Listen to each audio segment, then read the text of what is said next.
Welcome back to my channel, my people. The justice that was given to Kanu, do you think is fair?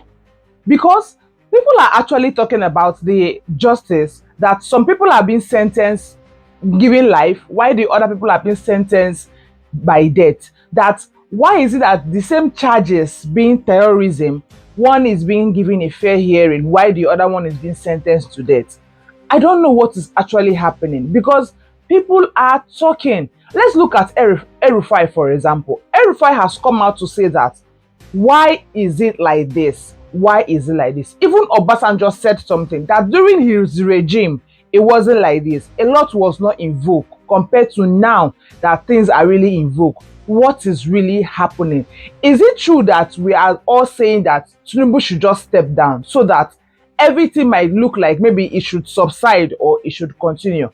As my community here, what do you think? Let me know your thoughts in the comment section. Was the sentence that was given to Nnamdi Kanu, was it a fair one, or do you think that he should have been killed? Because they are saying that some persons were still charged on this same terrorism, yet they were given justice to die, while some persons now Nnamdi Kanu was still given that same judgment and he was sentenced to 20 years imprisonment. Let's listen to what Obasanjo and what Elrufai said. Don't forget to like, subscribe, share so that a lot other people would know what is currently going on. It helps us to spread the news that is currently going on. And we'll be right back.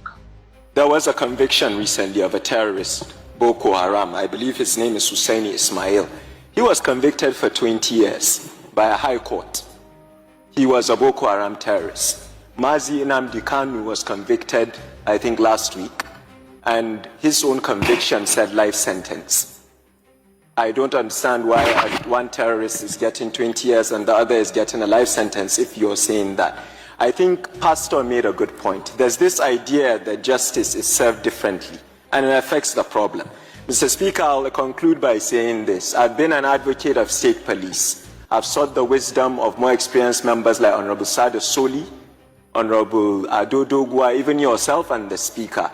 I think the definition of insanity is doing the same thing over and over and over again and expecting different results. Somebody said that earlier. We cannot be sitting in Abuja and expecting operations to be efficient in Benue. We have to go back to communal policing. You that are older than us always tell us there was a time when if it just comes to a community, everybody knows him. We have to get the traditional leaders involved and go back to state policing. This parliament, under your leadership, and I know the excellent work you're doing in the Constitutional Review Committee. Look at Nigeria today. Everywhere you turn to, the same question keeps coming back. Like an echo, I mean like a stubborn echo.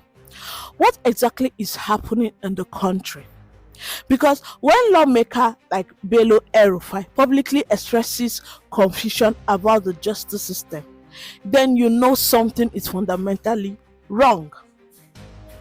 I'll play a video clip now of Bello El-Rufai speaking, and he said, and I quote, Nnamdi Kanu was sentenced to life imprisonment, whereas a Boko Haram terrorist was convicted to what? 20 years.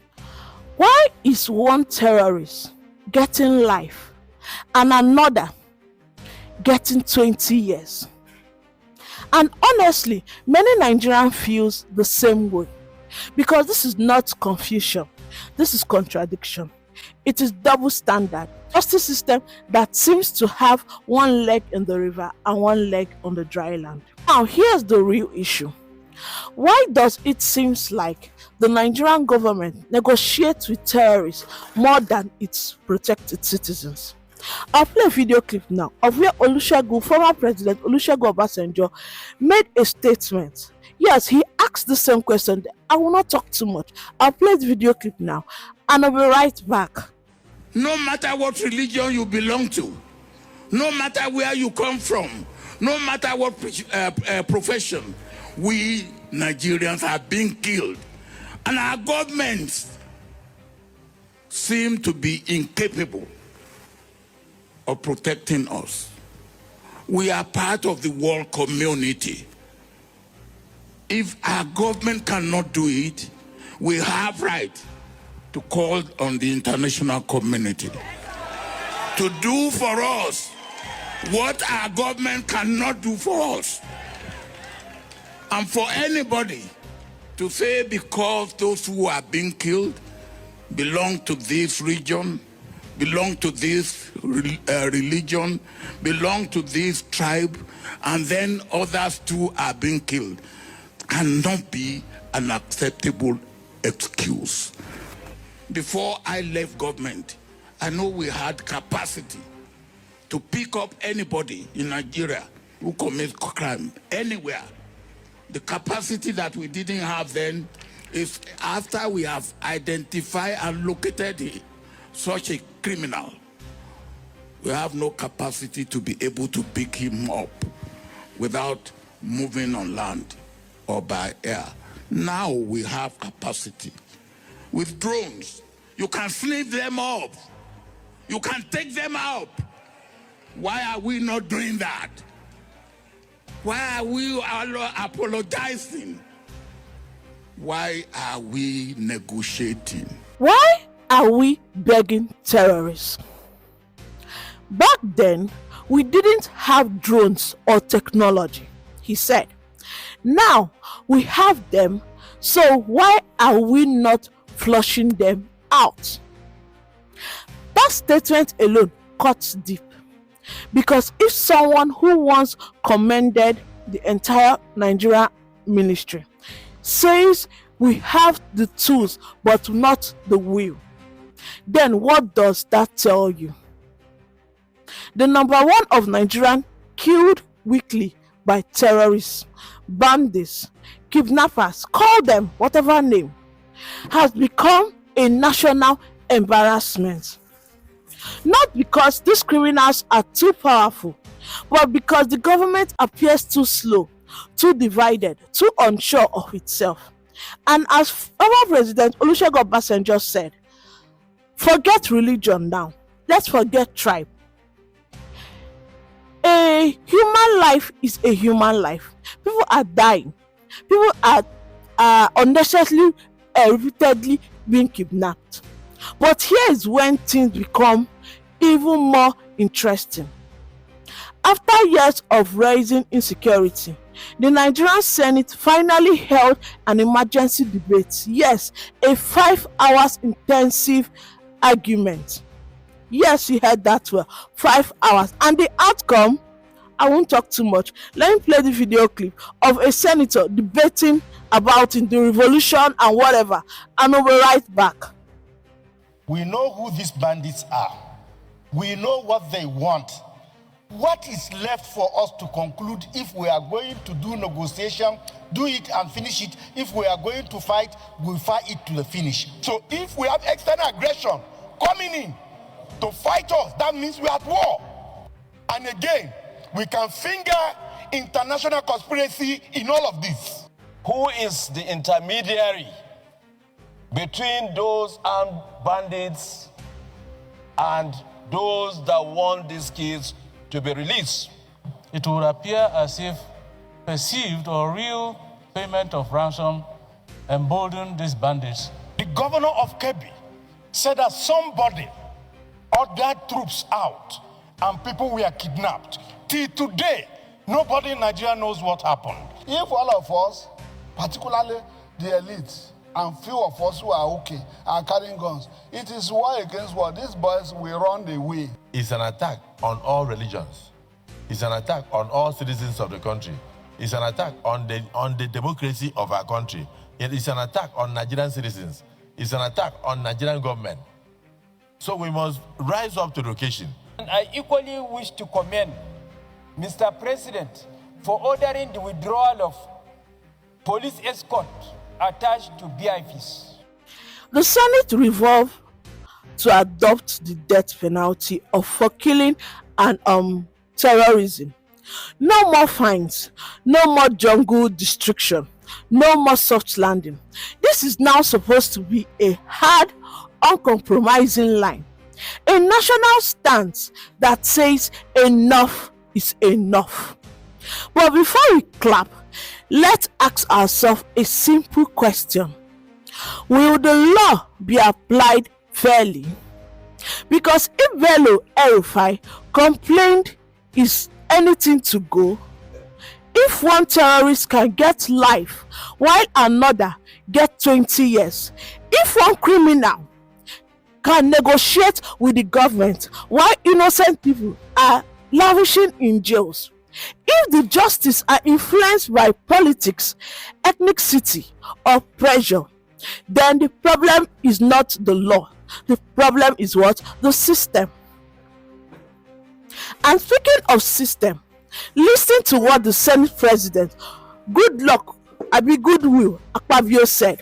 I'm going to insert the video now of where he was speaking, and I'll be right back. He says these things are personal. Please, if you are personality to yourself, Mr. Okoro, don't let me get annoyed with you now. I will get personal with you. What is personal about this? The president of Nigeria is a public figure. Why are you running? President of Nigeria, there is nothing private about him again.